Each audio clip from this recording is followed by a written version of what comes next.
This is the Mahabharata podcast, episode 5, Shantanu and Sons. I'm pretty excited about this episode because we finally get the main story underway. I must confess, however, that I am skipping one story to get there. It is about a king named Yayati.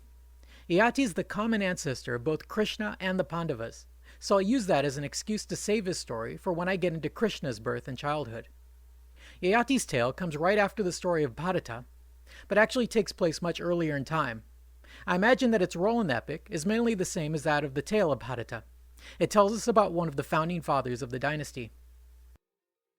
In terms of nomenclature, the heroes of the story are identified by three founders. The first would be the dynasty founded by Puru, who was Yayati's son. Thus, our main characters are sometimes called Pauravas. The second name for this dynasty is Bharata, whose founder we met in the last episode. And the final name, which is used most commonly, is Kuru, from which we derive the name Kauravas, or descendants of Kuru. Kuru was a descendant of Bharata and ancestor to the main characters in the story. Kuru's main claim to fame was that he recovered the kingship of Hastinapur after his people were driven out by the neighboring king of Panchala. Thus, the 100 sons of Dhritarashtra are often referred to as the Kauravas.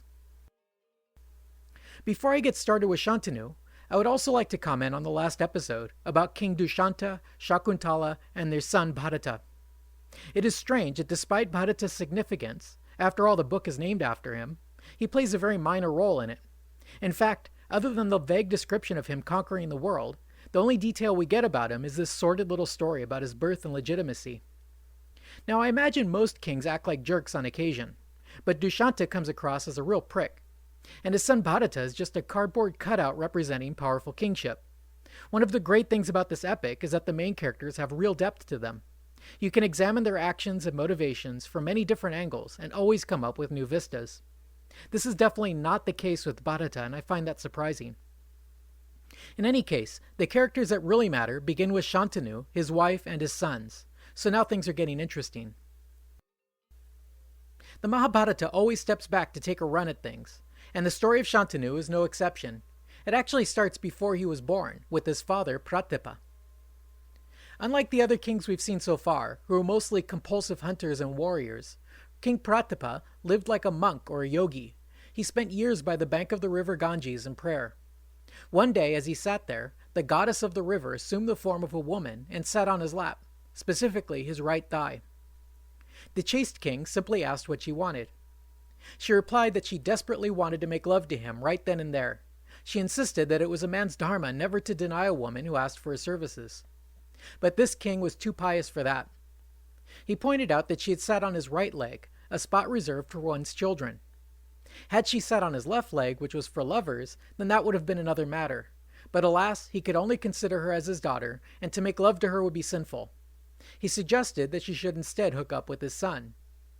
He didn't even have a son yet, but the goddess Ganga consented, only stipulating that the boy never question her actions no matter what. Then she left to await the birth of King Pratipa's son. Though old and chaste, the king managed to have 3 sons, Devapi, Shantanu, and Bhalika. The oldest son Devapi, while still a child, decided to outdo the old man in holiness, and he left for the forest to become a hermit. This begins a pattern that we'll see in each of the coming generations. The first son is passed over and the kingship is given to the next in line, which in this case was Shantanu.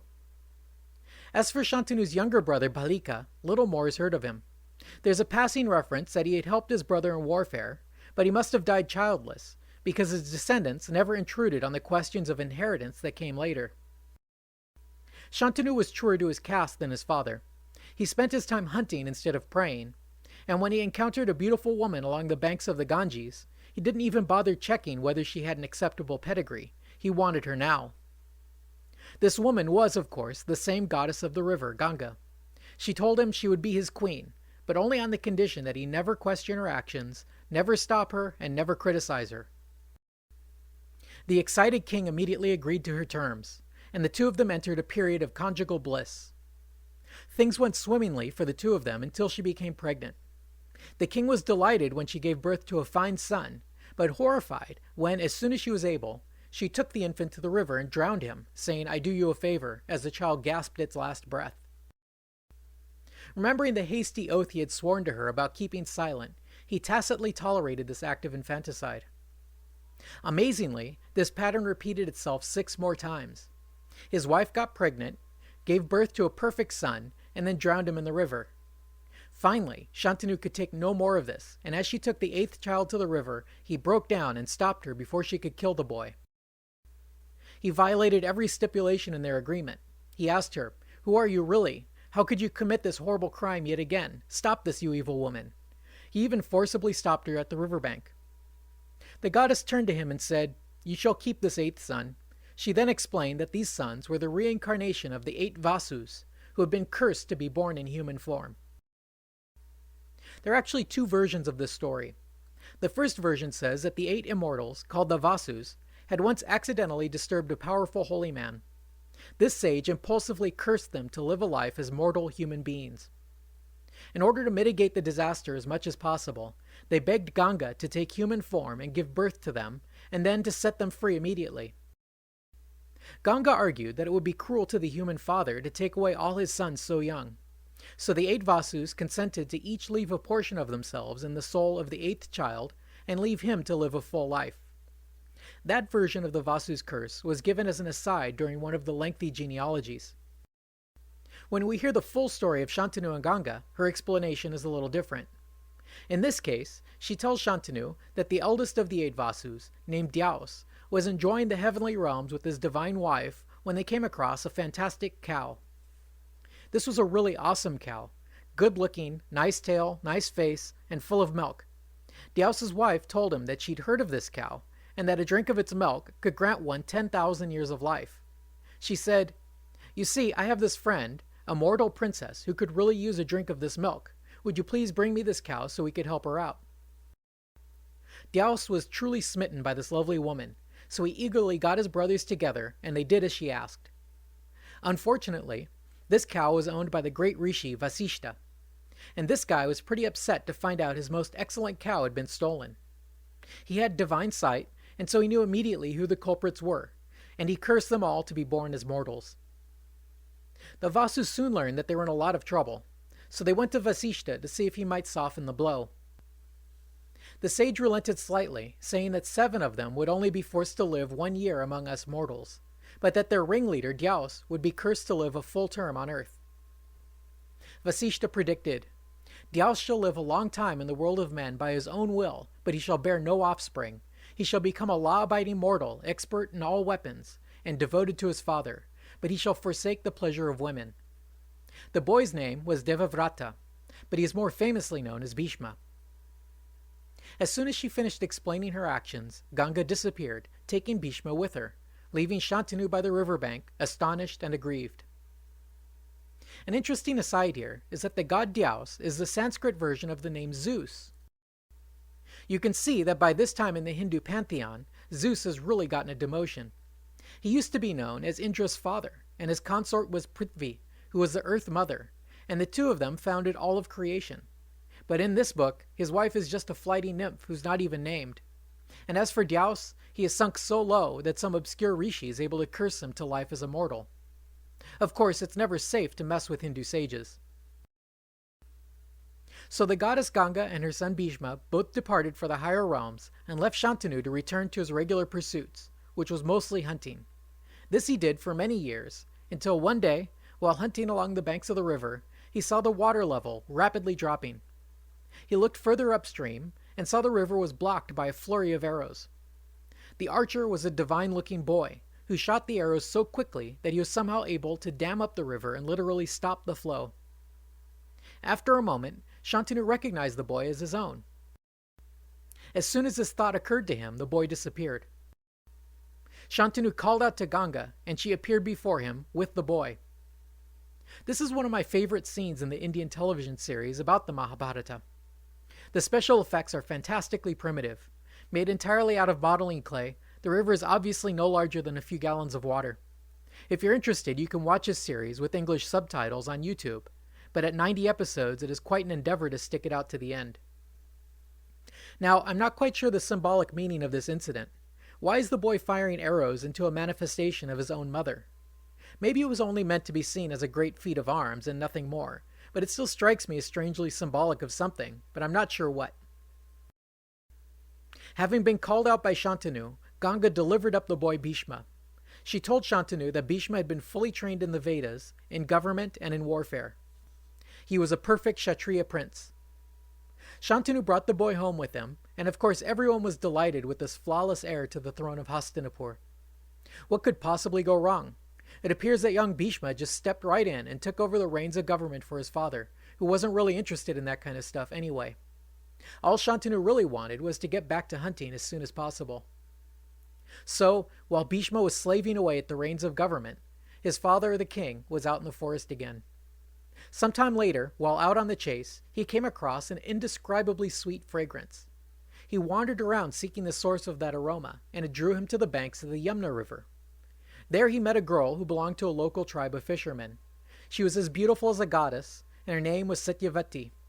The same Satyavati we met in episode 3, who used to smell like fish. Shantanu was smitten by this girl, and so he approached her father, the king of the fishermen, and asked him for her hand in marriage. The wily old fisherman, clearly of a lower class, objected, saying that while he would be delighted to have his daughter marry such a fine king as himself, he must insist that she not only be queen, but that she should also be the mother of the crown prince. The old peasant bargained hard, pointing out that this marriage would be impossible, seeing as how Shantanu already had such a fine son already in line for the throne. Thus, dejected, Shantanu returned to Hastinapur and moped around. Bhishma did not fail to notice that his father was lost in his sorrows, and asked him what the matter was. He said, "We have peace with all our neighbors, abundant harvests, and happy subjects at home, so what could be the problem?" The old man dressed up his desires the best he could, explaining that while everything was fine, having only one son was just not good enough. He owed it to his nation to have some backup in case something should happen to Bhishma. He cited wise men and the Vedas, saying having just one son was as bad as having no sons at all. Now, I tend to think of Bhishma as one of those passive-aggressive types who take their extreme piety and virtue and whack you over the head with it. In this case, not satisfied with his father's answer, he investigated the matter some more, and this led him to the Fisher King and his fragrant daughter. It seems Bhishma already had something in mind, because when he went to meet this fisherman, he brought his father's senior advisors along with him, presumably to be witnesses. The Fisher King repeated his demands to Bhishma, and Bhishma tried to solve the problem by swearing an oath. He said he would forsake the throne in favor of Satyavati's offspring. The fisher replied that this was all very noble of him, but it wouldn't do. After all, once Bhishma became a father, competition for the throne would be unavoidable. So Bhishma swore a second oath, with the senior nobility as his witnesses, that not only would he give up his claim to the throne, but he would also never marry nor ever have any children. This incredible act of piety and renunciation echoed through the higher realms. In the sky, gods and apsaras gathered round and showered him with flowers, saying, "He is Bhishma, the awesome one." At this, the fisher agreed, and Bhishma loaded up the girl and headed back to Hastinapur. As Bhishma delivered the happy girl to his father, Shantanu was so pleased that he granted Bhishma a boon that he would be able to choose the time of his own death. We are not told what authority Shantanu had by which he was able to grant this boon, but it is an important fact about Bhishma that he would not die until he himself willed it. In the course of his marriage with Satyavati, Shantanu fathered 2 more sons, Trichangada and Vichitravirya. While both boys were still children, Shantanu died, leaving Bhishma as regent and Satyavati as queen mother. In the next episode, we'll see how Bhishma and Satyavati deal with the crisis of fertility in the Bharata dynasty.